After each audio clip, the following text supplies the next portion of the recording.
एक लड़का था, ना किसी से ज़्यादा बातें करना, ना ही कहीं ज़्यादा आना जाना, बस अपनी ही दुनिया में खोए रहना। उसमें ना कोई छल कपट था, ना वो कभी झूठ बोलता था। वो जिस कॉलेज में पढ़ता था वहाँ एक सुंदर लड़की भी पढ़ती थी। लड़के को वो लड़की खूब पसंद थी, लेकिन अपने अंतर्मुखी स्वभाव के चलते वो कभी उसे अपने दिल का हाल बता ही नहीं पाता। यहाँ तक कि इस लड़की से सिर्फ बात करने से भी उसके पसीने छूट जाते। एक दिन कॉलेज खत्म करके घर लौटते वक्त अचानक बारिश होने लगी। लड़का बारिश से बचने के लिए एक पेड़ के नीचे जाकर खड़ा हो गया। सद्भाग्य से उसी पेड़ के नीचे वही लड़की भी खड़ी थी जिसे लड़का पसंद करता था। लड़का मन ही मन बहुत खुश हो गया। लड़की भी लड़के की तरफ देखकर मुस्कुराई। लड़का कुछ बोल नहीं पा रहा था। तभी लड़की ने ही लड़के से बात करना शुरू कर दिया। लड़की ने बताया कि वह लड़के को जानती है। धीरे धीरे लड़के की भी हिम्मत खुली और उसने भी लड़की से बातें करना शुरू कर दिया।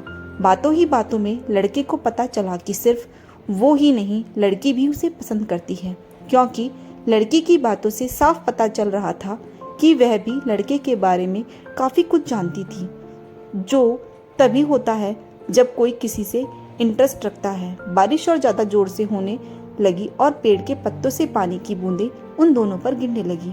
उनसे बचने के लिए वह और पास खड़े हो गए। इतने पास खड़े होने पर लड़के और लड़की की एक दूसरे के प्रति की भावना ज़्यादा स्ट्रॉन्ग हो गई। लड़के ने जीवन में पहली बार हिम्मत करके लड़की से बोल दिया कि वह उसे पसंद करता है। लड़की खुश हो गई और उसने भी यह बात मानी कि वह भी लड़के को काफ़ी पसंद करती है। इस तरह से दोनों का प्यार उस पेड़ के नीचे एक नई मंजिल को पा गया।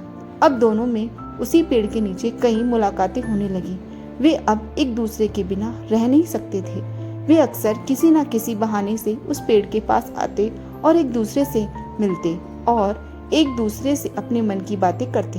एक दिन ऐसे ही प्यार भरी बातें करते करते लड़की ने लड़के से कहा कि वो अब उसके बिना नहीं रह सकती। उन्हें जल्दी ही अब एक हो जाना चाहिए, शादी कर लेनी चाहिए। लड़के ने लड़की से वादा किया कि वह जल्दी ही इस बारे में अपने घर वालों से बात करेगा और लड़की को भी अपने फैमिली से बात करने के लिए कहा। कुछ दिनों बाद जब लड़का और लड़की फिर से उस पेड़ के नीचे मिले, तब लड़की की आंखों में आंसू थे। लड़की को इस तरह रोते हुए देखकर लड़का बहुत दुखी हो गया। उसने लड़की से पूछा कि वह क्यों रो रही है। लड़की ने बताया कि उसने अपने घर वालों से उनकी शादी के लिए बात की तो उसके घर वाले बिल्कुल नहीं माने और उन्होंने ज़बरदस्ती उसकी शादी किसी और से तय कर दी। उसकी माँ ने उसे कसम दी है कि अगर उसने उनके खिलाफ जाकर शादी की तो वह उसका मरा मुंह देखेगी। लड़की ने लड़के से माफ़ी मांगी और कहा कि वो हो सके तो उसे भूल जाए। लड़का लड़की की बातें सुनता रहा और उसकी आंखों से आंसू बहते रहे। लड़के को रोते हुए छोड़कर लड़की अपनी आंखों में आंसुओं के साथ अपने घर लौट गई। लड़की की शादी तय हो गई। शादी का दिन आ गया। लड़की सज धज कर बैठी हुई थी, लेकिन उसके चेहरे पर कोई खुशी नहीं थी। तभी लड़की को एक पार्सल मिला जिसके ऊपर एक चिट्ठी भी थी। लड़की ने उस पार्सल से चिट्ठी को निकाला और उसे खोलकर पढ़ा। चिट्ठी उसके प्रेमी की यानी उसी लड़की की थी, लड़के की थी। चिट्ठी में लिखा था, तुम शादी कैसे कर सकती हो?